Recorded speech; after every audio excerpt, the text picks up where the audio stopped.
పరమైన దేవుని వాళ్ళారా, ఆ విధంగా అప్పుడప్పుడు మనం బయటికి వెళ్ళి వస్తుంటాం కదా, బయటికి వెళ్ళి ఇంటికి వచ్చేటప్పుడు ఇంటికి వచ్చాక కాళ్ళు కడుక్కుంటాం. ఎందుకు?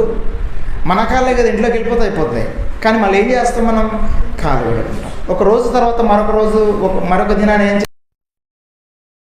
మన శరీరమే కదా స్నానం అవసరం అంటే అవసరమే, మన కాళ్ళే కదా కడుక్కోవడం అవసరం అంటే అవసరమే. ఎందుకంటే దానికి దుమ్ము ధూళి ఉంటుంది కనుక కదా. అలాగనే మనుష్యులు దారి తప్పిన వేళ, మనం అందరం మనుషులు ఎవరైనా కానీ దారి తప్పిన వేళ దేవుడు ఎప్పటికీ అడగటానికి సరిచేయటానికి ఆయన తన భక్తులైన వారిని సమాజంలోకి పంపిస్తున్నట్టుగా మనం చరిత్రలో నుండి చూసుకుంటూ వస్తున్నాం. ప్రియమైన దేవుని వాళ్ళు, ఒక సిస్టమ్, ఒక వ్యవస్థ పాడైపోయినప్పుడు దాన్ని సరిచేయడానికి దేవుడు భక్తులను పంపించినట్టుగా, ఒక మార్పు చేసినట్టుగా మనం చరిత్రలో చూస్తాం. అలాగుననే మనల్ని కానివ్వండి, ముందు తరాల వారిని కానివ్వండి, మార్చటానికి, సరిచేయటానికి, బంగారం లాంటి మనుష్యులు తుప్పు పడితే లేదా చెడిపోతే దానికి మట్టి అంటితే కడగటానికి, దాన్ని మార్పు చేయటానికి నిజంగా దేవుడు మనుషుని పంపించేస్తాడు, భక్తులైన వారిని పంపించేస్తాడు. ఆ విధంగా మనం బైబిల్లో కొన్ని సంగతులను చూసుకోగలిగితే, ఒక వ్యవస్థను మార్చటానికి, ఒక సిస్టాన్ని మార్చటానికి దేవుడు కొన్ని మాటలు చెప్పాడు. వాటిలో కొన్నిటి సంగతులు మనం ఆలోచించేద్దాం. ఒకసారి బైబిల్లో రాయబడిన మాటను మనం చూసుకోగలిగితే, సమూయేలు గ్రంథంలోని 15వ అధ్యాయము, సమూయేలు గ్రంథం 1వ అధ్యాయము 15వ వచనాన్ని మనం చూసుకోగలిగితే, సమూయేలు మొదటి గ్రంథము 15వ అధ్యాయంలోని ఒక మాట, 15వ అధ్యాయంలోని ఒక మాటను మనం చదువుకుందాం. 22వ వచనాన్ని చదువుకుందాం. ఓకేనా? సమూయేలు మొదటి గ్రంథము 15వ అధ్యాయము 22వ వచనాన్ని. అందుకు సమూయేలు తాను సెలవిచ్చిన ఆజ్ఞను ఒకడు గైకొనుట వలన యెహోవా సంతోషించున్నట్లు ఒకడు దహన బలులను అర్పించుట వలన ఆయన సంతోషించున. ఆలోచించుము, బలులు అర్పించుట కంటే ఆజ్ఞను గైకొనుటయు, పొట్టేల క్రొవ్వు అర్పించుట కంటే మాట వినుట శ్రేష్టము అని అన్నాడు ఆయన. ఏమన్నాడు? మాట వినుట శ్రేష్టము. దేనికంటే శ్రేష్టం అన్నాడు ఆయన? బలులు అర్పించుట కంటే. ఒకసారి నువ్వు ఆలోచించు అని సమూయేలు చెబుతున్నాడు. సమూయేలు చెబుతున్నాడు, బలులు అర్పించుట కంటే, పొట్టేలను అర్పించుట కంటే, క్రొవ్విన దూడలను దేవునికి అర్పించుట కంటే ఆయన మాట వినుట శ్రేష్టము. ఏది శ్రేష్టత? దేవుని మాట వినుట శ్రేష్టత. మరలా అదే చివరి మాట, అది మరలా చదవమ్మా. 15వ అధ్యాయం. బలులు అర్పించుట కంటే ఆజ్ఞను గైకొనుటయు, పొట్టేళ్ల కొవ్వు అర్పించుట కంటే మాట వినుట శ్రేష్టం. మాట వింటే, దేవుని ఆజ్ఞను అంగీకరిస్తే దేవునికి కూడా సంతోషము అని రాయబడింది పై వచనాల్లో. ఏమన్నాడు? ఇదిగో తాను సెలవిచ్చిన ఆజ్ఞను ఒకడు గైకొనుట వలన యెహోవా సంతోషించున్నట్లు అని అన్నాడు.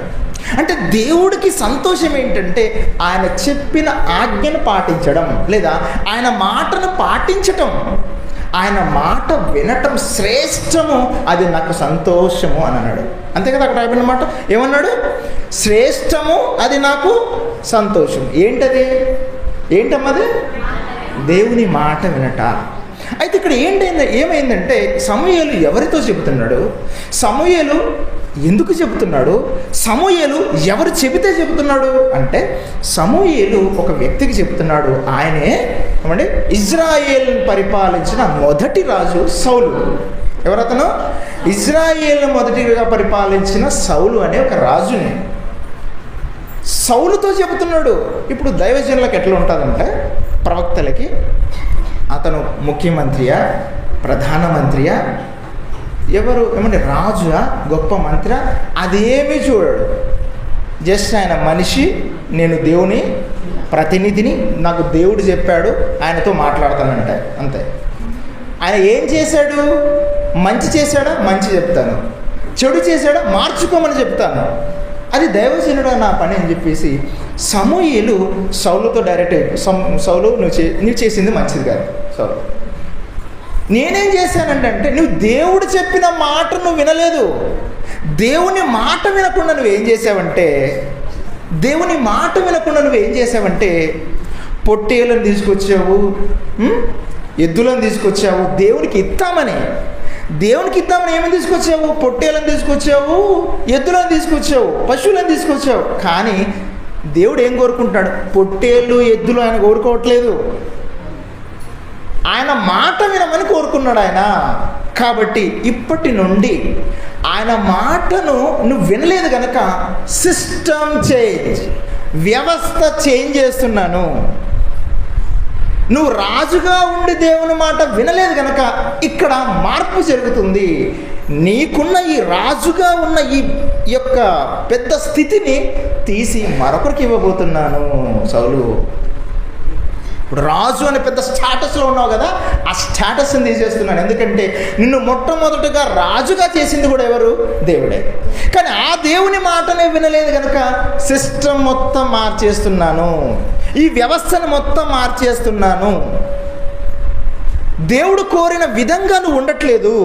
ఆయన మాట, అసలు ఏ మాట తిరస్కరించాడు తెలుసయ్యనా? ఒకసారి 15వ అధ్యాయం మొదటి వచనం చదవండి. సమూయేలు గ్రంథం 15వ అధ్యాయం మొదటి సమూయేలు గ్రంథం. ఒకానొక దినమున సమూయేలు సౌలును పిలిచి, యెహోవా ఇజ్రాయేలీయులకు తన జనుల మీద నేను అభిషేకించుటకై నన్ను పంపెను. యెహోవా మాట విను. ఇక్కడ కూడా ఏమన్నాడు? దేవుని మాట విను. సౌలు దేవుని మాట విను. ఎవరు ఈ సౌలు అంటున్నాం కదా, ఎవరు ఈ సౌలు? ఇజ్రాయేలీయులకు మొదటి రాజు. సమూయేలు ఎవరు? ప్రవక్త, దేవుని తరపున మాట్లాడే ప్రవక్త. ఆయన ఏం చెప్తున్నాడంటే, సౌలు నా మాట విను. నువ్వు రాజువే కానీ నా మాట వినాలి. నేను దేవుని ప్రతినిధిని. I'm the deputy of God. దేవుని యొక్క ప్రతినిధిని నేను కనుక ఖచ్చితంగా నా మాట వినాలి. నువ్వు రాజ్యం ఉండాలన్నా, నీ రాజ్యం ఊడిపోవాలన్నా అది దేవుని చేతిలో ఉంది. ఆ దేవుడు నీకు డైరెక్ట్గా వచ్చి చెప్పడు, నా ద్వారానే చెప్తాడు ఆయన. ఇదిగో చెప్తున్నాను సౌలు నా మాట విను. దేవుడు ఏం చెప్పాడు? ఆ మాట వినని చెబుతూ ఏమని మాటలు చెప్తున్నాడంటే, ఒక మాట, సైన్యములకు అధిపతి యెహోవా సెలవిచ్చినదేమనగా, అమాలేకీయులు ఇజ్రాయేలులకు చేసినది నాకు జ్ఞాపకమే. వారు ఐగుప్తులో నుండి రాగానే అమాలేకీయులు వారికి విరోధులై మార్గమందు వారి మీదకి వచ్చిరు కదా. ఇక్కడ ఒక విషయాన్ని చెబుతున్నాడు. నా మాట వినుంటే శ్రేష్టం అని చెప్తే సమూయేలు గారు సౌలుకి ఏం చెప్పాడు తెలుసా? అమాలేకీయులను అందరినీ చంపేసేయి, అందరినీ సమూలంగా చంపేసేయి అన్నాడు. అదేంటి దేవుడు చంపేయడం అని చెప్పడం ఏంటి అని అనుకుంటున్నారా? ఎందుకు చెప్పాడో మనం చూద్దాం. అందరినీ చంపేసేయి అన్నాడు. ఈయన ఏం చేశాడంటే, సరే అని నేను వెళ్తానని చెప్పి యుద్ధానికి వెళ్ళాడు. ఎవరు? సౌలు. యుద్ధానికి వెళ్ళి అమాలేకీయులను చంపేశాడు. చంపిన తర్వాత ఆయన ఏం చేశాడంటే, అక్కడున్న ఎద్దులను, గొర్రెలను, కొన్ని ఉంటాయి కదా పశువులు, శ్రేష్టమైన చూడడానికి బలంగా ఉన్న వాటిని మాత్రం చంపకుండా దాంట్లో శ్రేష్టమైన వాటిని తీసుకొచ్చేట. మంచిగా ఉన్న వాటిని, ఎద్దులను, గొర్రెలు ఉంటాయి కదా, అందరినీ చంపి వాటిని మాత్రం తీసుకొచ్చేట. వాస్తవానికి దేవుడు ఏం చెప్పాడు తెలుసా? పశువులనేమి మనుషులనేమి అందరూ చంపేసి అని చెప్పేశాడు. కానీ ఈయన ఏం చేశాడు అంటే, గొర్రెలను శ్రేష్టమైన బలంగా ఉన్న వాటిని తీసుకొచ్చాడు. ఎందుకు తీసుకొచ్చాడట? నేను దేవునికి ఇద్దామని తీసుకొచ్చాడు. అసలు దేవుడు ఆ మాట చెప్పిండా? దేవుడు ఆ మాట చెప్పకపోయినా వీళ్ళు ఏం తీసుకొచ్చాడంటే, ఈయన ఏం చేసుకుంటే గొర్రెలు, ఎద్దులు, వీటినన్నిటిని తీసుకొస్తున్నాడు. కానీ దేవునికి అది ఇష్టమా? అది ఇష్టం లేని దేవుడు చెప్పని మాట ఈయన చేయడం ప్రారంభించాడు. అందుకని దేవుడు ఒకటే మాట చెప్పాడు, నాకు ఇష్టం లేదు అని. నేను ఎప్పుడు కూడా వీటిని కోరుకోలేదు, నా మాట నువ్వు తిరస్కరించావు. అసలు అమాలేకీయులను ఎందుకు చంపాలనుకున్నాడు ఆయన? అమాలేక నిర్మూలం చేయి, వారి జ్ఞాపకాలు భూమి మీద ఉండకూడదు, వారిని కొట్టిపడాయి. అవన్నీ నాకు గుర్తొస్తున్నాయని. సౌలుకి ఏం తెలుసు చెప్పండి? సౌలుకి చరిత్ర తెలియదండి. సౌలుకి ఎలాగంటారు చెప్పనా? అసలు దేవుడు ఒక గుర్తు చేస్తాడు. ఏమంటే, ఆ రోజు ఐగుప్తులో నుండి మీరు బయలుదేరి వచ్చారు కదా, ఐగుప్తులో నుండి మీరు బయలుదేరి వచ్చినప్పుడు మీరు సాఫీగా వెళ్తున్నారు. మీరు ఎవరిని కీడి చేసేటోళ్ళు కాదు. ఏ దేశం వారి యొక్క నీళ్లు తాగాలని కానీ వారి యొక్క పంటలు తినగాని మీరు అనుకోలేదు. అన్నిటి నేను సమకూరుస్తున్నాను కనుక మీరు అలా ప్రయాణం చేయాలి. ప్రయాణం చేస్తుంటే ఈ అమాలేకులట ఏం చేశారు తెలుసా? అలా ప్రయాణం చేస్తుంటే, ఇజ్రాయిల్ అలా ప్రయాణం చేస్తుంటే అమాలేకులు వచ్చి అనవసరంగా గొడవపడ్డారట. ఏం చేశారు? అనవసరంగా గొడవపడి ఈ ఇజ్రాయేలీల్లో కొందరిని చంపారంట. ఎవరిని చంపారు? ఇజ్రాయిల్ను కొందరు చంపితే దేవుడు ఆ విషయాన్ని మర్చిపోలేదు అని రాయబడింది. అసలు అమాలేకుల్ని ఎందుకు చంపాలి అని అన్నాడంటే, మీరు ఒక మాట చూస్తే మీరు ఆశ్చర్యపోతారు. ఎక్కడ? ద్వితీయోపదేశ కాండంలోని ఒక మాట మనం చదువుకుందాం. ద్వితీయోపదేశ కాండంలోని ఎన్నో అధ్యాయము? 25వ అధ్యాయము. ద్వితీయోపదేశ కాండము 25వ అధ్యాయములోని కొన్ని మాటలు మనం 17 వచనాల నుంచి చదువుకోగలిగితే, ద్వితీయోపదేశ కాండము 25వ అధ్యాయము 17వ వచనం నేను చదువుతాను చూడండి. మీరు ఐగుప్తులో నుండి వచ్చుచుండగా మార్గమున అమాలేకీయులు నీకు చేసిన దానిని జ్ఞాపకం చేసుకునుము. అతడు దేవునికి భయపడక నీకెదురుగా వచ్చి నీవు ప్రయాసపడి అలసి ఉన్నప్పుడు నీ వారిలో నీ వెనకనున్న బలహీనులనందరినీ హతము చేసెను. కాబట్టి నీవు స్వాధీనపరుచుకున్నట్లు నీ దేవుడైన యెహోవా స్వాస్థ్యముగా నీకు ఇచ్చుచున్న దేశంలో చుట్టుపట్లున్న నీ సమస్త శత్రువులు లేకుండా చేసి నీ దేవుడైన యెహోవా నీకు విశ్రాంతి దయచేసి తర్వాత ఆకాశం క్రింద అమాలేకీల పేరు తుడిచివేయవలని ఇది మర్చిపోవద్దు అన్నాడు. ఏది మర్చిపోకూడదట? ఆ రోజు అమాలేకులు ఏం చేశారు తెలుసా? అనవసరంగా వచ్చి కొట్టారు, అనవసరంగా వచ్చి చంపారు. అందులోనూ ఏంటంటే ఎవరినట? 6 లక్షల మంది నడుచుకుంటూ వెళ్తున్నారు కదా. 6 లక్షల మంది నడుచుకుంటూ వెళ్తే కొందరు బలహీనలు ఉంటారు కదా, ముసలుళ్ళు ఉంటారు, చేతగాని వాళ్ళు ఉంటారు, చిన్నపిల్లలు వెనక నడుచుకుంటూ వస్తుంటారు. ఈ అమాలేకులు చేసిన తప్పేంటంటే, ఈ ముసలి వాళ్ళని, చేతగాని వాళ్ళని, చిన్నపిల్లలు ఇలాంటి వాళ్ళు వెనక నడుచుకుంటూ బలహీనలు వచ్చిన వారిని, బలహీనులను అనవసరంగా చంపారట వీళ్ళు. ఎవరు? అమాలేకులు. ఈ చరిత్ర ఏమన్నా గుర్తుందా సౌలు? సార్ నీకు తెలిసి అనుకుంటా, ఇది ఏమైనా గుర్తుందా? నేను చెప్పాను కదా ద్వితీయోపదేశ కాండంలో, నీకు చెప్పాను ఏమంటే రాజైన తర్వాత ఏం చేయాలి? ధర్మశాస్త్రాన్ని చదువుతూ ఉండాలి. ఇదేమైనా గుర్తుందా? ఇది ఏమి తెలియకుండా అసలు దేవుడు ఎలాంటి వాడు అంటే, ఒక విషయం మీకు చెప్తాను చూడండి. సొదొమ గొమొర్రా పట్టణాలు తెలుసు కదండి.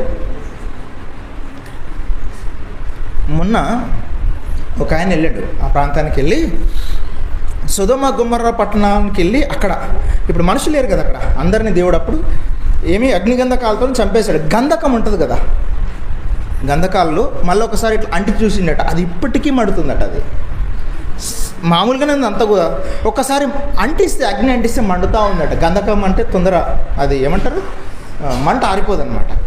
దేవుడు ఎక్కడి నుంచి కురిపించాడు? ఆకాశం నుండి అగ్నిగంధకాలను కురిపించాడు. సొదొమ గొమొర్రా పట్టణాల్లో ఉన్న సమస్తం తుడిచిపెట్టుకుపోయాయి. సమస్తం. దేవుని యొక్క మనసు ఎలా ఉంటుందంటే, ఒక విషయం చెప్తాను చూడండి. ఇది మన ఊరు అనుకోండి, దేవునికి ఈ ఊరు నచ్చలేదు అనుకోండి, ఈ ఊరిలో మనం నడిచిన ఈ నేల, మనం ఏ చెట్లు ఫలాలు అయితే తిన్నామో ఆ చెట్లు దాని ఫలాలు, ఏ బట్టలు అయితే ధరించామో ఆ బట్టలు దాని కలరు, ఏమండి ఎక్కడైతే మనం ఎవరితో సహవాసం చేసామో, ఏ గృహాల్లో ఉన్నామో, ఏమండి దేవునికి నచ్చని పని చేసిన ఈ ప్రాంతాలన్నిటిని కూడా, ఆ పరిస్థితులన్నిటి కూడా అందరు కూడా సమూలంగా మూలాలతో సహా ధ్వంసం చేసేస్తాడు ఆయన. ఇప్పటికీ సొదొమ గొమొర్రా పట్టణాల్లో ఒక్క మనిషి బతకడానికి లేదండి. ఏమంటారు, గడ్డి కూడా మొలవదన్నమాట.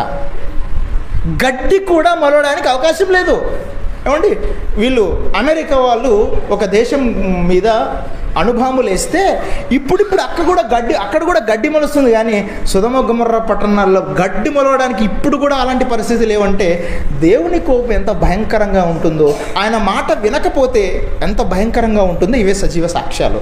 ఆయన మాట వినాలంతే. ఆయన మాట వినకుండా ఎక్స్ట్రాగా మనం ఆలోచించి, అదనంగా మనం ఆలోచించి ఏదో చేద్దామనుకుంటే, ఇప్పుడు మన దేవుని వాళ్ళారా, ఆయన నీ స్థితిని, నీ వ్యవస్థను, మన కుటుంబాలను అన్నిటినీ కూడా తారుమారు చేసేస్తాడు. ఆయన ఏం చెప్పాడు తెలుసా? మాట వినండి, మాట వినటం శ్రేష్టము. నా మాట వినాలి అని దేవుడు కోరుకున్నాడు. ప్రియమైన దేవుని వాళ్ళారా, ఏమండి ఈ సమూయేలు గారు చెప్పిన తర్వాత సౌలు రాజుగా నుండి తొలగించేస్తాడండి దేవుడు. ఆ తర్వాత దావీదు గారికి ఇస్తారు, అది వేరే చరిత్ర అనుకోండి. ఇప్పుడు నేను ఏం చెప్పదలుచుకున్నా అంటే, ప్రియమైన దేవుని వాళ్ళారా, దేవుని మాటల ద్వారా దేవుని మాట వినటం చాలా శ్రేష్టము. దేవుడు ఒక విషయాన్ని చెప్పాడంటే దానికి ఎంతో దూరం ఆలోచిస్తాడు. సౌలుకు ఒక మాట చెప్పాడంటే అది చెయ్యాలంతే. దాని వెనక చాలా చరిత్ర ఉంటుంది. వీనికి అవసరమా? చెప్పిన మాట చెయ్యాలంతే. ఎందుకు నేను అమాలేకులను చంపాలని నేను చెప్పాను తెలుసా? పసివారు ఏం చేశారు, ముసలి వాళ్ళు ఏం చేశారు, అది కూడా ఏమైనా యుద్ధానికి వెళ్దామని ఇజ్రాయేలు అమాలేకులతో యుద్ధం చేయాలని వెళ్ళలేదు. వీళ్ళు అలా ప్రయాణం చేస్తున్నారు, అనవసరంగా యుద్ధానికి వచ్చారు. పసివాళ్ళు ముసలి వాళ్ళు వచ్చి చంపటం వలన దేవుడు మరచిపోలేదు, అది మరచిపోవద్దు అని ద్వితీయోపదేశకాండంలో రాయించాడు. అంటే దేవుని మాట ఇక్కడ మనం గుర్తుంచుకోవాల్సింది ఏంటంటే, దేవుడు మాట చెప్పితే అది ఖచ్చితంగా మనం వినాలి, లేకపోతే చాలా నష్టం జరుగుతుంది. ఆ మాట చెప్పడానికి ఎప్పుడైనా దేవుని వాళ్ళరా ఆ దాన్ని గుర్తు చేయడానికి సమూయేలు గారు ఏమని చెప్పారు తెలుసా? మాట వినుట శ్రేష్టం. నువ్వేదో అక్కడ జయించి, దేవుని దయ వలన జయించి, అక్కడ ఉన్న ఎద్దులను బర్రెలను ఏదో తీసుకొచ్చేసావు, అది నాకు అవసరమా? నాకు కావాలని అసలు ఏమని కోరుకున్నాడు తెలుసా అండి దేవుడు? మనం చదవగలిగితే మీకా గ్రంథంలోని ఒక మాట, 6వ అధ్యాయం 6వ వచనం. మీకా గ్రంథము 6వ అధ్యాయము 6వ వచనాన్ని చదువుకుందాం అమ్మా. 6వ అధ్యాయము 6వ వచనం. థ్యాంక్ యూ అమ్మా, చదువు అట్లాగా. ఏమి తీసుకొని వచ్చి దేవుని దగ్గరికి ఏం తీసుకురావాలబ్బా? పలహారాలు తీసుకొద్దునా? 10వ వంతు 10వ భాగాలు తీసుకురానా? అసలు దేవునికి ఏం తెద్దును? ఏం తేవాలి దేవునికి? ఏం తీసుకొచ్చి దేవుని కలవాలి నేను? ఏం తీసుకొద్దును? ఏమి తీసుకుని వచ్చి నేను యెహోవాను దర్శింతును? ఏమి తీసుకుని వచ్చి మహోన్నతుడైన దేవుని సన్నిధి నమస్కారం చేతును? దహన బలులను 7 దూడలను దర్శించుతున్నా? వేళ్ల కొలది పొట్టేళ్లను, వేలాది నదులంత విస్తార తైలమును ఆయనకు సంతోషము కలగజేయునా? నా అతిక్రమమునకై నా జ్యేష్ఠపుత్రుని నేను ఎత్తునా? నా పాప పరిహారమునకై నా గర్భఫలము నేను ఎత్తునా? ఏమండి, దేవుని కలవడానికి నేను ఏం చేయాలి? నా దగ్గర పొట్టేలను ఇద్దునా, ఎద్దులను ఇద్దునా? విస్తారమైన నూనె ఎంత అన్నాడైనా? వేలాది నదులంతా నీకిచ్చిన చాలున.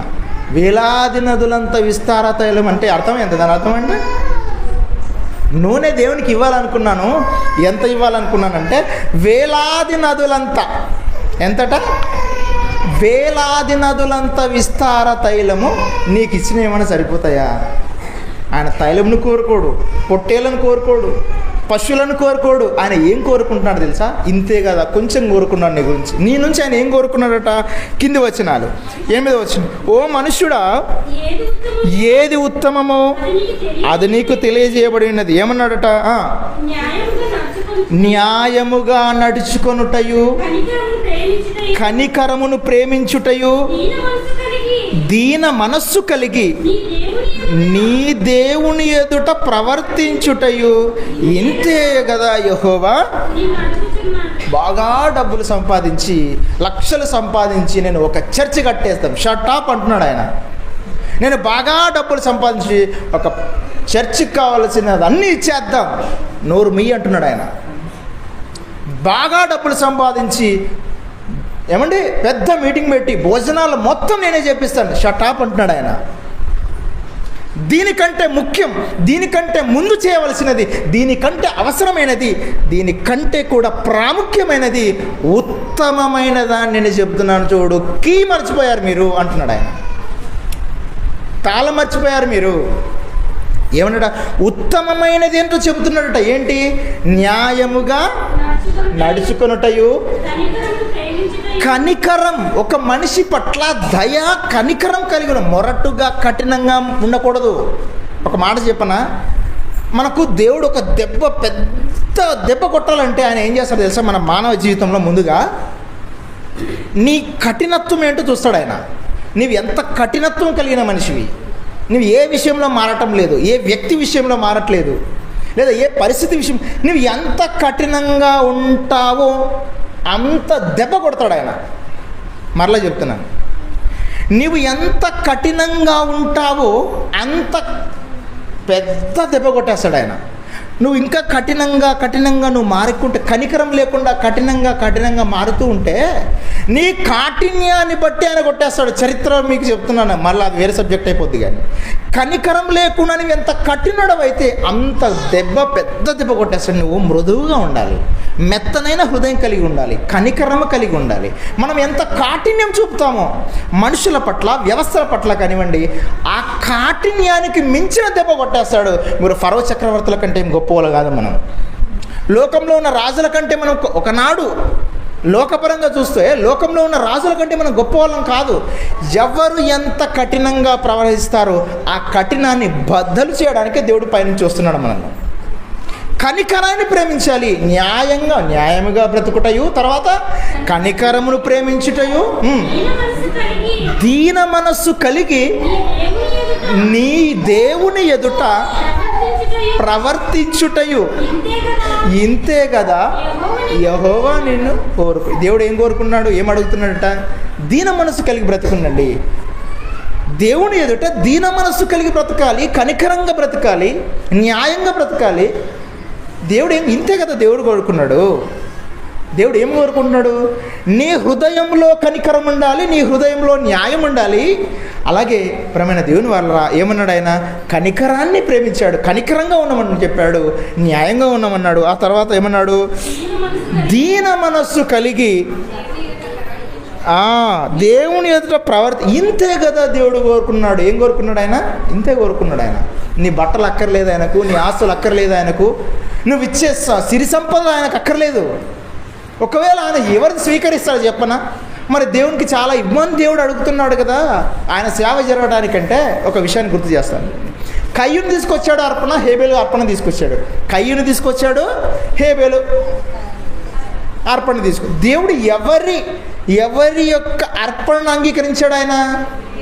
హేబేల్. ఇద్దరు తీసుకొచ్చారు, కానీ ఎవరి అర్పణను అంగీకరించాడంటే ఎవరు దీనత్వం కలిగి ఉన్నారు, ఎవరు ఆ జీవితంలో ఆయన మాట ప్రకారం బ్రతికారో వాళ్ళని మాత్రమే స్వీకరించాడు. ఫస్ట్ మన ప్రవర్తన, మన న్యాయం, మనలో ఉన్న కనికరం, మన దయాగుణం ఇవి ఉంటేనే ఆ తర్వాత నీ ఇచ్చేదానికి దేవుడు విలువిస్తాడు. మరలా చెప్తాను, మనం దేవునికి ఇచ్చేద్దాం చాలా అని ఉంటుంది మనకు, కానీ అంతకు ముందుగా నీ హృదయం ఏ విధంగా ఉన్నది చూసుకోవాలి.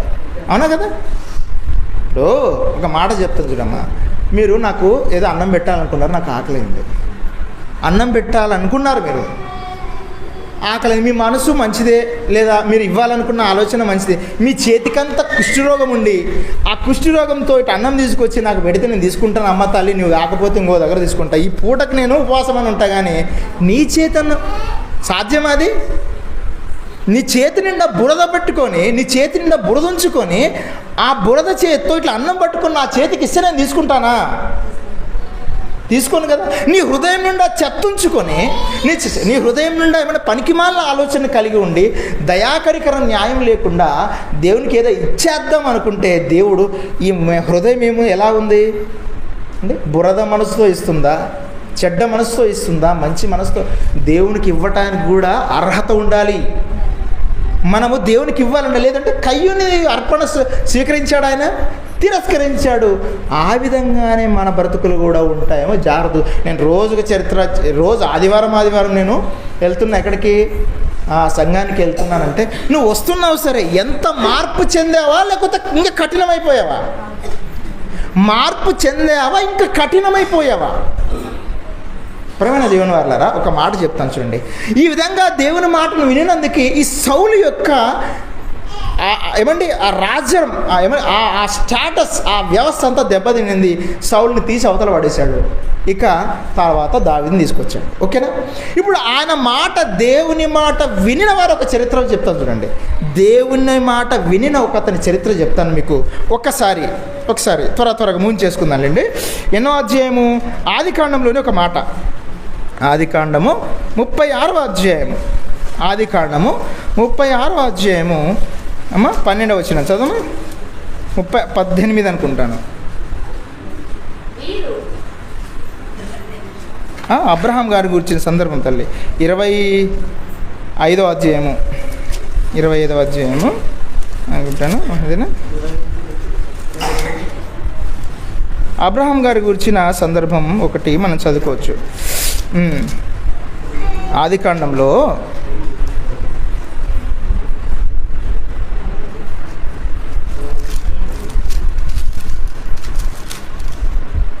22వ అధ్యాయము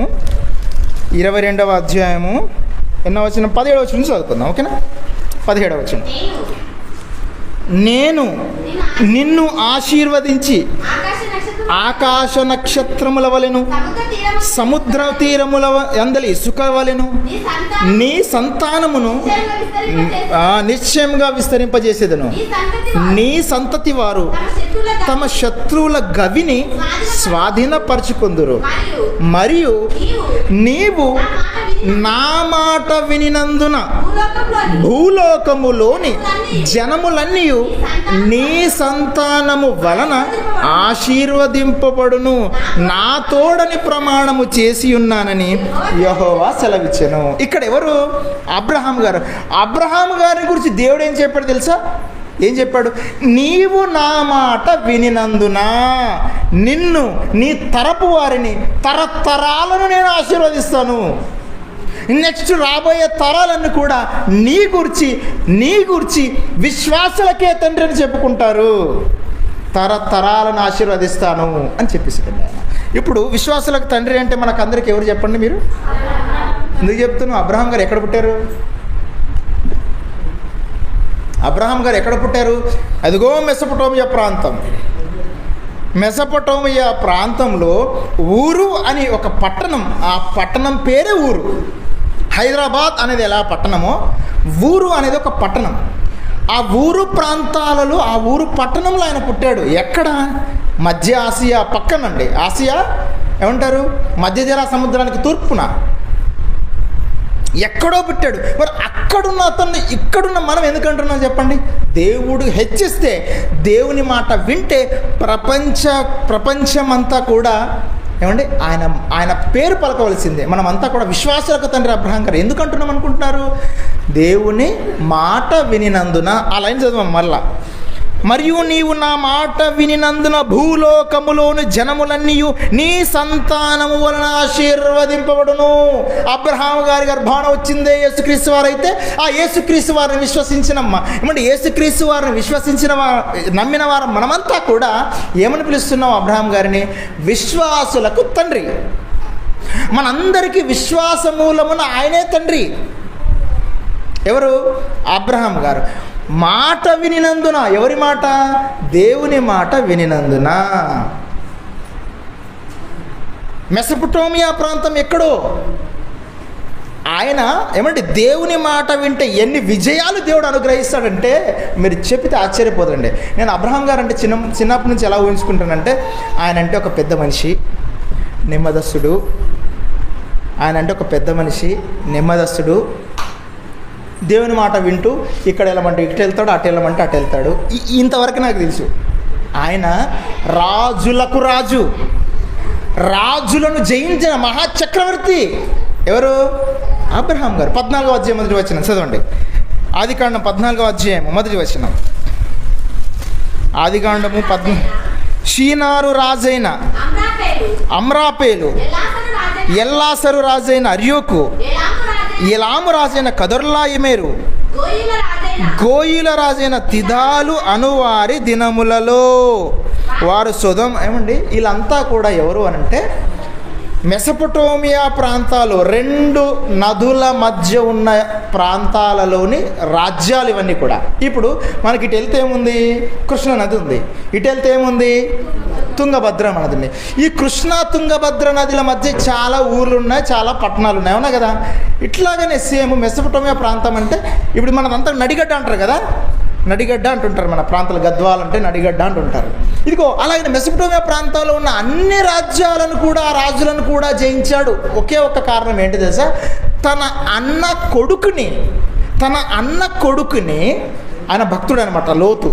ఆ లోతుని వీళ్ళు తీసుకెళ్లారు, కొందరు రాజులు వచ్చేసి ఎత్తుకెళ్లారని ఒకే ఒక్క కారణం చేత 11 సంవత్సరాలు అక్కడ ఉన్న రాజ్యాలను పరిపాలిస్తున్న కదొర్లాయిమేరుని, ఇప్పుడు చదువుకున్న అమ్రాపేలు, వీళ్ళందరూ కూడా పెద్ద పెద్ద రాజులండి.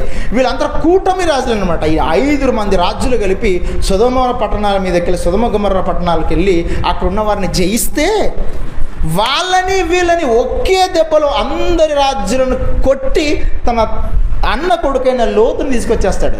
విచిత్రం ఏంటంటే వీళ్ళందరిని కొట్టిన తర్వాత నేనే రాజు అవ్వాలన్న సంగతి కూడా అబ్రహాం గారికి పట్టించుకోలేదు. ముఖ్యంగా ఏమంటే ఒక రాజు మరొక రాజ్యాన్ని గెలిస్తే నేను రాజు అయిపోతాను అనుకుంటాడు. సుమారుగా అంటే 11 రాజ్యాలను ఒకేసారి కొట్టినా కూడా నేను దేం పనికి వెళ్ళాను, నా దేవుని భక్తుడైన లోతు గారు ఉన్నారు కదా, ఆయన కోసం నేను వచ్చాను, తీసుకెళ్తున్నా అంటే ఈ రాజ్యాలతో నాకు సంబంధం లేదని చెప్పేశాడు ఆయన. ఆ రాజ్యాలకు, ఆ మెసొపొటేమియా ప్రాంతానికంతా కూడా చక్రవర్తిగా ఉండవలసిన ఈయన ప్రియమైన దేవుని వారలారా ఏమైపోయాడంటే ఒకే ఒక్క దేవుని మాట వలన వాటినన్నిటిని తృణీకరించి ఈ రాజుల చెప్పుల వారు కూడా నాకు అక్కర్లేదని చెప్పేసేసాడు ఆయన. అంటే ఇప్పటి వరకు ఈ చరిత్ర మనం ఎందుకు చదువుతున్నాం? మెసొపొటేమియా ప్రాంతం అంటేనండి అక్కడ మొట్టమొదటిగా మనుషులు తెలివిగలిగి సమాజంలో అభివృద్ధి చెందిన వాళ్ళు సుమేరియన్ నాగరికత అంటారు వాళ్ళని. ఇప్పుడు మన దేశంలో అంతా కూడా ఈ దేశము ఎక్కడి నుంచి ప్రారంభమైతే సింధు లోయ నాగరికత అంటారు. మన దాన్ని చదువుకున్న పిల్లలు తెలుసు. అక్కడ సుమేరియన్ నాగరికత అంటే చాలా పురాతనమైనది. అక్కడ ఊరు పట్టణం అంటే చాలా ఫేమస్. ఆ ఊరు పట్టణం పుట్టినాడు అబ్రహాం గారు. ఇంత ఫేమస్ అబ్రహాం గారు దేవుని దృష్టిలో గొప్పవాడయ్యాడు, మనుషుల మధ్య ఈ విధంగా గొప్పవాడు అయ్యాడంటే కారణం ఏంటి తెలుసా? ఒకటి నీవు నా మాట వినినందున. మాట వినకపోతే ప్రమాదం. విన్న అబ్రహాం గారు ఇంత గొప్పవాడయ్యాడు. ఆ మాట వినని సౌలు గారి జీవితం తర్వాత రాజుగా ఆయన్ని తీసేశారు. మాట వినుట ఎంత శ్రేష్టం అంటే ప్రియమైన దేవుని వారలారా ఒక మాట చెప్తాను, మన జీవితాలకు అప్లికబుల్ అయ్యే విషయాన్ని చెప్తాను చూడండి. లూకా సువార్తలో ఒక మాట ఉంటుంది, ఎవరైతే క్రీస్తును అంగీకరించకుండా ఆయన మాట వినరో వారి జీవితాలు తర్వాత ఏమైపోతాయని తెలుసా అండి? చరిత్రలో కనిపించకుండా పోతాయి అన్నాడు ఆయన. ఆయన మాట వినరు, చరిత్రలో కనిపించకుండా పోతాయి. ఏమండి ఒక మాట గుర్తు చేస్తాను చూడండి. మన దేశాన్ని చాలామంది రాజులు పరిపాలన చేశారు. చాలాసార్లు కూడా మాట్లాడాను మీకు. ఏమండి కర్నూలుకి వెళ్ళగానే కొండారెడ్డి బురుజు అని తెలుసు. ఏమండి కొండరాజు బురుజు తెలుసు కదా. ఆ రాజులు, ఆ రాజుల పిల్లలు ఎవరు ఎక్కడ ఉంటారు నాకు చెప్పండి, అడ్రస్ చెప్తే నేను కలిసి వస్తాను. రాజులుగా ఉన్నారా? లేరు. రాజ్యాలు జయించినవారు కదా, సోమనాద్రి గారు అంటారు. వాళ్ళ పిల్లలు ఇప్పుడు రాజు లెక్క ఉన్నారా? మన గద్వాల కోటమ్మా రాజు లెక్క ఉన్నారా? అడ్రస్ తెలియదు, ఇప్పుడు ఎత్తుక్కోవాలి మనం. వాళ్ళ పిల్లలు ఎక్కడున్నారో, వాళ్ళ పిల్లలు ఎక్కడున్నారో వెతుక్కోవాలి మనం. కారణం ఏంటంటే వారు దేవుని మాటకు లోబడి రాజ్యాలను జయించిన వారు కాదు. వాళ్ళు దేవుని మాట విని రాజ్యాలను జయించిన వారు కాదు. ఏమంటే హైదరాబాద్లో ఒక కోట ఉంది, ఏంటది? గోల్కొండ కోట. వాళ్ళ పిల్లలు ఎక్కడున్నారో మీరు చెప్తారు నాకు? పోనీ ఓ ప్రేమకు ప్రతీక ఏది? అమ్మో ఎక్కడున్నారమ్మా వాళ్ళు? దేశంలో ఉన్నారా ఇప్పుడు? ఏమైనా ఎత్తుక్కోవాలి అడ్రస్. వాళ్ళు ఇక్కడి నుంచి ఎక్కడికి వెళ్ళారు, వాళ్ళు ఎక్కడ బ్రతుకుతున్నారు ఇప్పుడు ఎత్తుక్కోవాలి. ఇప్పుడు ఇక అబ్రహాం గారు అంటే అందరికీ తెలుసు, ప్రపంచవ్యాప్తంగా. అసలు అబ్రహాం గారు ఎక్కడ ఉన్నారు? ఆయన రాజ్యం ఎక్కడ? మెసొపొటేమియా ప్రాంతం. మెసొపొటేమియాలోని ఊరు అనే ఒక పట్టణంలో పుట్టిన ఆయన ప్రియమైన దేవుని వారలారా ఇక్కడి వరకు ఆ పేరు మారం రోగుతుంది క్రైస్తవ్యంలో. ప్రతి అబ్రహాం గారి ప్రసంగం ఏమంటే అబ్రహాం గారి ప్రస్తావన లేకుండా ప్రసంగాలు చెప్పడం చాలా కష్టం ఉండేది. అంటే అంత గొప్పగా ఎందుకు మారిపోయాడు ఆయన అంటే ఒకే ఒక్క మాకు గుర్తుపెట్టుకోండి, ఆయన మాట వింటేనే. మన పిల్లలకి చెప్తాను చూడండి, మన పిల్లలు మీరు అందరూ అమ్మాళ్ళు తల్లు ఏమన్నా ఉన్నారు కదండి, తండ్రులు ఉన్నారు. మనం బలవంతులం అయిపోయి ఎలాగనంటే శారీరకంగా, రెండవది సామాజికంగా అంటే రాజకీయంగా, మూడవది ఆర్థికంగా అంటే డబ్బు పరంగా, నాలుగవది ఇంకేదో అనుకోండి, మన స్టాటస్ పెరిగిపోయిందంటే సంతోషమే. కానీ ఈ మూడు రకాలుగా మనం మాట్లాడుకున్నాం చూసారా?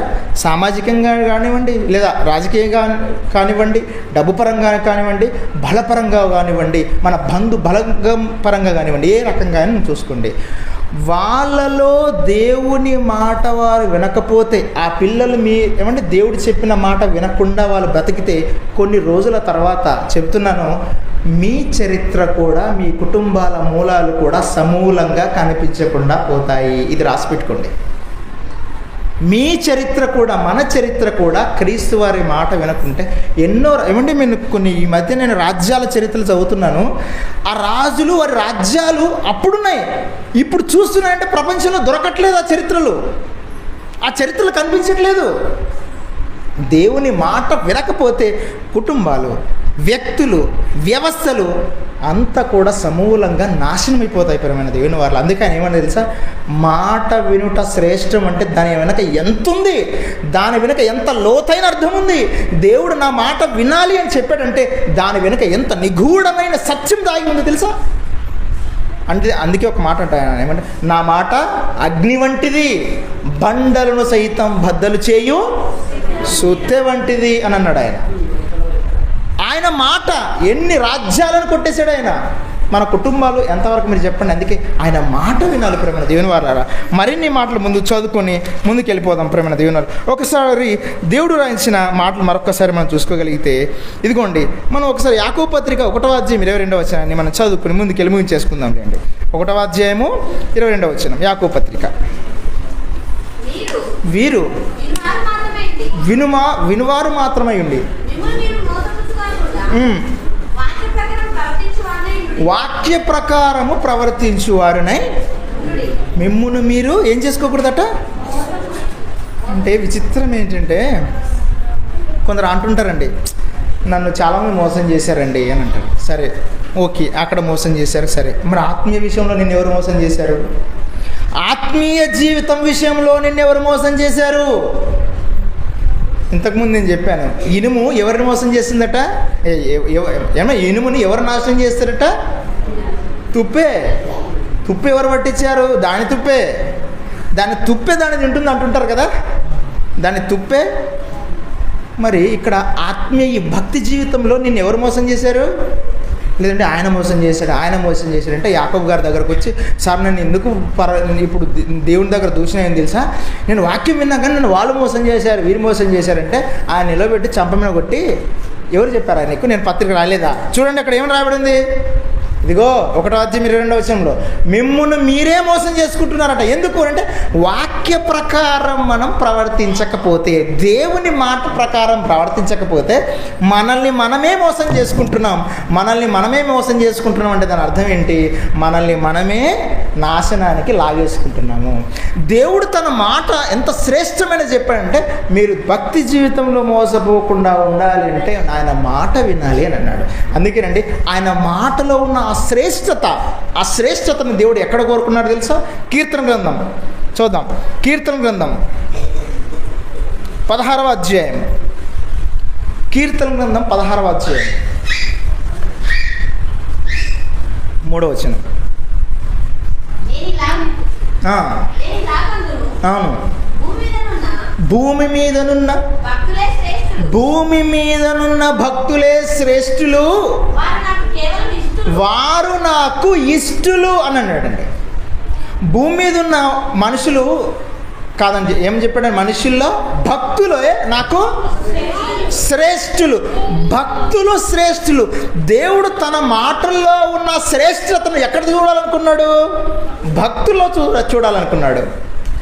దేవుడు తన మాటల్లో ఉన్న శ్రేష్టతను మనుషుల్లో చూడాలనుకున్నాడు, మనుషుల్లో ఉన్న భక్తుల్లో చూడాలనుకున్నాడు. ఆయన ఏమన్నాడు? భూమి మీద ఉన్న భక్తులే శ్రేష్ఠులు, వారు కేవలం నాకు ఇష్టమైన వారు. అందుకే నెక్స్ట్ సౌలు గారి తర్వాత ఇష్టుడు వచ్చాడు, ఆయనే దావీదు. సౌలు రాజును తీసిన తర్వాత మరొక రాజు వచ్చాడు, ఆయన పేరేం పేరు? నా ఇష్టానుసారుడైన మనుష్యుడు అని అన్నాడు. ఏమన్నాడండి దావీదు గారి గురించి? నా ఇష్టానుసారుడైన, నా ఉద్దేశములన్నీ, నా మనసులో ఏముందో ముందుగా పసిగట్టాడు. ఉద్దేశాలు ఏంటి? నా ఉద్దేశం ఏంటో మీకు తెలుసా? తెలీదు. నా మనస్సు ఏంటో గ్రహించినవాడు, నా ఉద్దేశంలో నెరవేర్చినవాడు ఆయన. నా ఇష్టానుసారుడైన మనుష్యుడు ఎవరట? దావీదు గారు. అందుకే భక్తులే శ్రేష్ఠులు, వారు కేవలం నాకు ఇష్టులు. మరి దేవుని మాటల్లోని శ్రేష్టత ఎక్కడ చూడాలనుకున్నాడు దేవుడు? మనలో చూడాలనుకున్నాడు.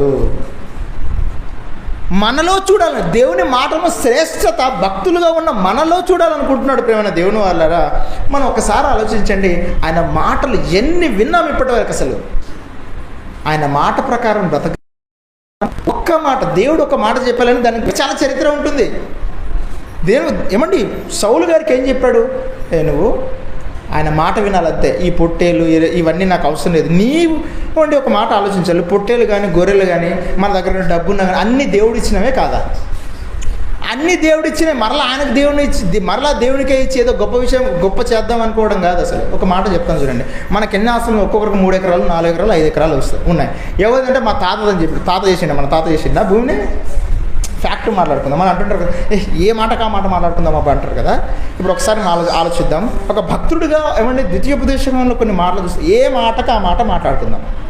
ఒక మాట, మనకు 6 ఎకరాలు ఆస్తుంది, 10 ఎకరాలు ఆస్తుంది, ఎంతో కొంత ఆస్తుంది అనుకో, భూమి నాది నీది అనుకున్నాం. వాస్తవం ఆలోచించండి. భూమి మనది అనుకుంటే, మనం అనుకుంటున్నాం, వాస్తవానికి మనది కాదు, అది మనది అనుకుంటున్నాం కదా. ఆ భూమిని మన తాత ఏమైనా చేశాడా? చేయలేదు. మన తాత చేయనప్పుడు అది మనది ఎందుకు అవుతుంది? అది కాదు. అందుకే ఈ విషయాన్ని గ్రహించిన అబ్రహాం గారు, నాయన నేను పరదేశిని ఏమన్నాడు ఆయన? మేము పరదేశులము, యాత్రికులమై ఉన్నాము. ఇది బైబిల్ చెప్పే బోధ. మరి లోకంలో చెప్పే బోధ, అదిగో 5 ఎకరాలు ఉంది, ఇక్కడ కత్తి పట్టు, నీకే 5 ఎకరాలు, నువ్వు కత్తి పట్టు. ఇది లోకం చేసాం, లోకం ఆలోచించే బోధ. ప్రియమైన దేవుని వాళ్ళరా, కత్తులను తీసుకొచ్చిన ఏమండి దాని గురించి ఏం చెప్పాడు తెలుసు? ఒక్క మాట చదువుకుని ముందుకెళ్ళి ముగించేసుకుందాం. సమూయేలు గ్రంథం 15వ అధ్యాయంలో, ఇంతకుముందు మనం చదువుకున్నాం కదా. ఎక్కడ? సమూయేలు గ్రంథం 15వ అధ్యాయంలో ఒక మాట మనం చదువుకున్నాం, మాట వినుట శ్రేష్టము అని. 32వ వచనం సమూయేలు అంటున్నాడు. 32వ వచనం, 15వ అధ్యాయం 32వ వచనం. సమూయేలు అంటున్నాడు, అమాలేకీయుల రాజైన అగగును నా దగ్గరకు తీసుకురండని చెప్పగా, అగగు సంతోషముగా అతని దగ్గరకు వచ్చి మరణశ్రమ నాకు గడిచిపోయేనని చెప్పగా, సమూయేలు అంటున్నాడు, నీ కత్తి స్త్రీలకు సంతు లేకుండా చేసినట్టు నీ తల్లికిని స్త్రీలలో సంతు లేకపోవునని అతనితో చెప్పి గిల్గాలులో యెహోవా సన్నిధిని అగగును తుత్తునీలుగా నరికెను అని రాయబడింది. అంటే దాని అర్థం ఏం తెలుసా అండి? అమాలేకీయులో ఇంతకుముందు ఏం చేశారు తెలుసా? ఈ అగగుని రాజు అనవసరంగా చిన్న పిల్లల్ని ముసల్మాని చంపేసాడండి. అందుకని ఏ కత్తి అయితే నువ్వు పట్టుకున్నావో ఆ కత్తితోనే నిన్ను తుత్తునీలుగా నరికేస్తున్నాడు దేవుడు అని చెప్పాడు. అదనమాట. నీ కత్తి స్త్రీలకు సంతు లేకుండా చేసినట్టు, నీ కత్తి ఒకనాడు ఏం చేస్తుంది? స్త్రీలకు సంతానం లేకుండా చేసింది. అంటే వారి భర్తలు మీరు చంపారా? నువ్వు చంపావు కదరా. ఇప్పుడు నీ తల్లికి, నీ సంతానానికి సంతు లేకుండా అదే కత్తి చేయబోతుందని చెప్పేసి దేవుడు వారినందరికీ కూడా, అగగు రాజుని అంటే అమాలేకీయుల రాజుని తుత్తునీలుగా నరికేశాడు. అంటే ఇప్పుడు కూడా మనం కూడా ఏం చేద్దాం? దేవుని తరపున కత్తి పట్టుకొని నరకదామని చెప్పిండా? ఇప్పుడు ఏం చెప్పిండు ఆయన? ఇప్పుడు ఏం చెప్పిండు తెలుసా అండి? నీకు వచ్చిన కోపాన్నే ఫస్ట్ ఆపుతా అని చెప్పిండు ఆయన. అంతే చెప్పినా లేదా ఆయన? ఆయన మాట ఏంటంటే, ఎఫ్ఎస్సి పత్రిక చదువు ముగించేసుకుందాం. ఆయన మాట ఎఫ్ఎస్సీలకు రాసిన పత్రిక ఎన్నో అధ్యాయము తీయాలేమ్మా. ఎఫ్ఎస్సీలకు రాసిన పత్రిక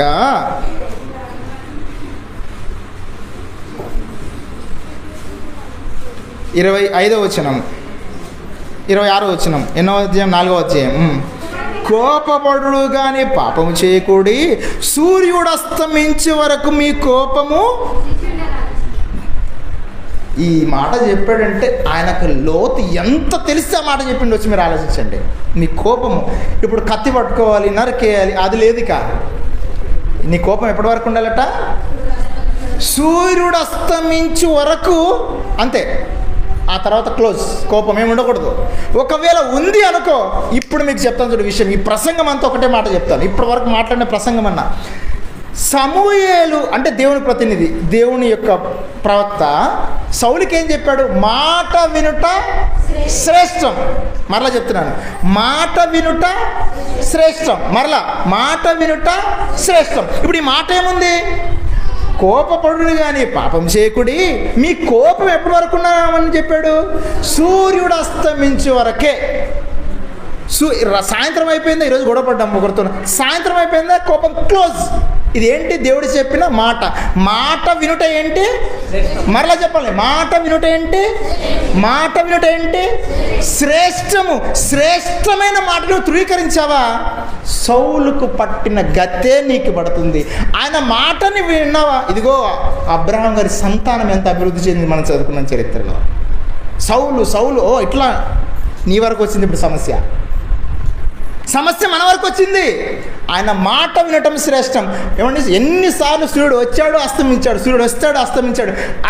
అట్లే మనసులో ఇంకా కోపం ఒకవేళ ఒక మనిషిపై ఉందా, అది పెరిగి పెరిగి పెరిగి పగగా మారి కఠినుడవైపోతే నీ కాఠిన్యాన్ని బట్టి నువ్వు ఎంత కఠినస్తురాలు అయ్యావో, ఎంత కఠినమయ్యావో ఆ లెవెల్కి తగ్గట్టుగానే ఆయన ఖండించేస్తాడు. ఇంతకుముందు అన్న ప్రసంగం విన్నాం కదా. నువ్వు ఎంత కాఠిన్యం అయితే, బహు కఠినుడు అయిపోయాడండి ఫరో గురించి ఏం రాయించాడంటే, ఈయన గొప్పగా దేవుని ప్రకటించాలని కోరుకున్నాడు. వాడు అలా కాలేదు, విపరీతంగా దేవుని ప్రజలను బాధించాడు. కాబట్టి నెక్స్ట్ వీని చంపితే కూడా నా పేరు మారుమోగిపోవాలనుకున్నాడు దేవుడు.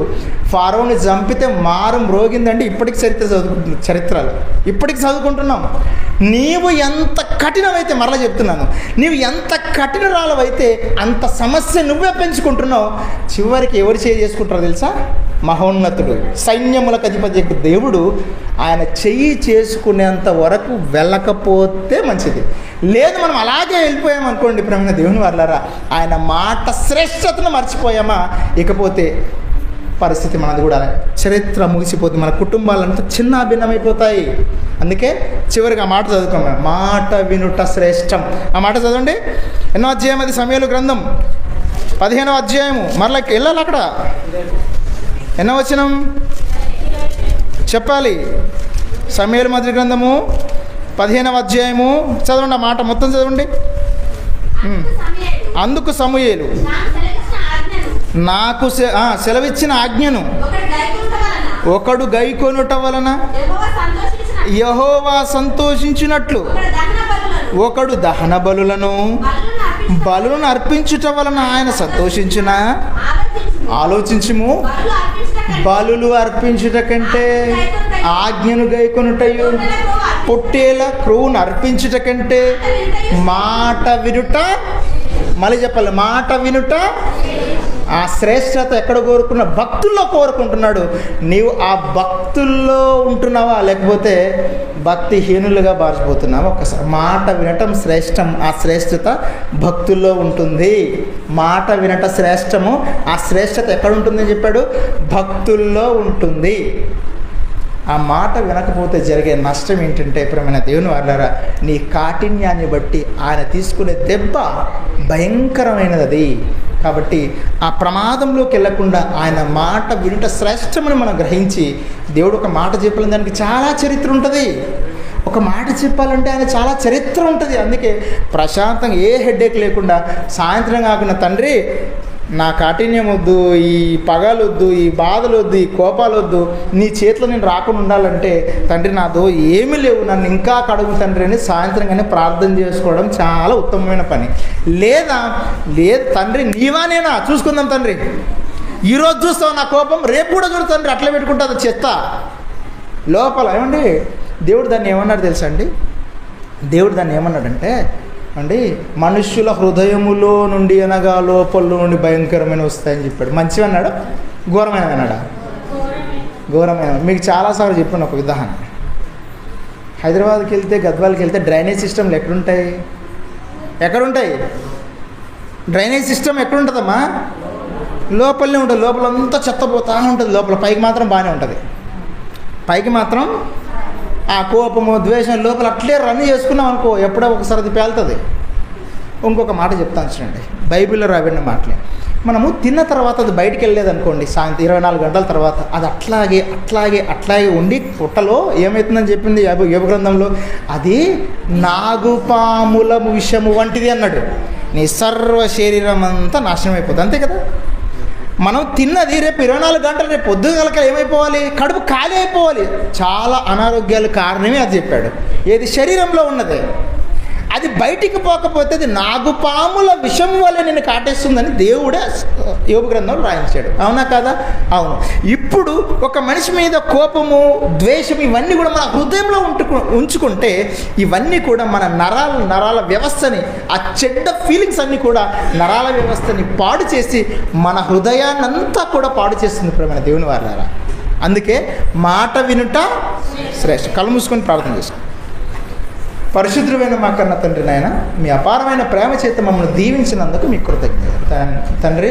మా కుటుంబాలు బాగుపడాలంటే, భవిష్యత్ తరాల్లో మా కుటుంబాలు నిలవబడాలంటే తండ్రి, నీ మాట ప్రకారం మేము బ్రతకాలని మీ మాటల ద్వారా మాకు సెలవిచ్చినందుకు మీకు కృతజ్ఞతలు తండ్రి.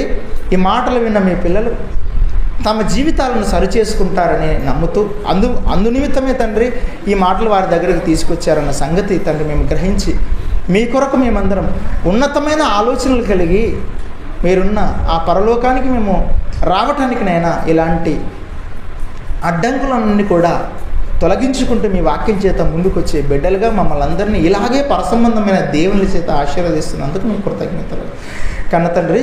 మరి గత రాత్రి జరిగిన సభ తండ్రి ఎంతో విజయవంతంగా జరిగించారు. అందుని బట్టి మీకు కృతజ్ఞతలు. మమ్మల్ని అందరినీ నాయన మా చిన్నప్పటి నుంచి కూడా మమ్మల్ని అందరినీ నడిపిస్తున్న మా దైవ సేవకులు అయ్యగారిని తండ్రి, ఆయన కుటుంబాన్ని ఆయన మంచి ఆరోగ్యంతో ఆయుష్యంతో దీవిస్తారని, చేరివచ్చిన ప్రతి బిడ్డను పరసంబంధమైన దేవుళ్ళ చేత ఇలాగే ఆశీర్వదిస్తారని నమ్ముతూ తండ్రి, వాక్యాన్ని ఉపదేశించిన అన్నయ్యకు అలాగే మా అందరికి సహకరిస్తున్న మా సోదరి మనలకు అందరికీ కూడా తండ్రి మీరు మేలు చేస్తారని, వారి భవిష్యత్ అంతా కూడా మీకు అనుకూలంగా ఉండేలాగా వారిని ఆశీర్వదిస్తారని, ఈ పరసంబంధమైన దేవుని చేత వారిని కాపాడతారని నమ్ముతూ తండ్రి మా వారి పట్ల, మా గ్రామంలో ఉన్న వీరి పట్ల తండ్రి ఎంత ప్రేమ ఉంటుందో మీకు తెలుసు తండ్రి. వారు మమ్మల్ని ఎంత ప్రేమిస్తున్నారో సంగతి మీకు తెలుసునైనా. మిమ్మల్ని బట్టి కొనసాగింపబడుతున్న ఈ ప్రేమ ఎల్లకాలం సదాకాలం ఉండేలాగా మమ్మల్ని ఇలాగే పరసంబంధమైన దేవుడి చేత ఆశీర్వదిస్తారని నమ్ముతూ తండ్రి ప్రార్థన క్రీస్తు వారి పుణ్యనామం అడిగి వేడుకుంటున్నాం మా కన్న తండ్రి.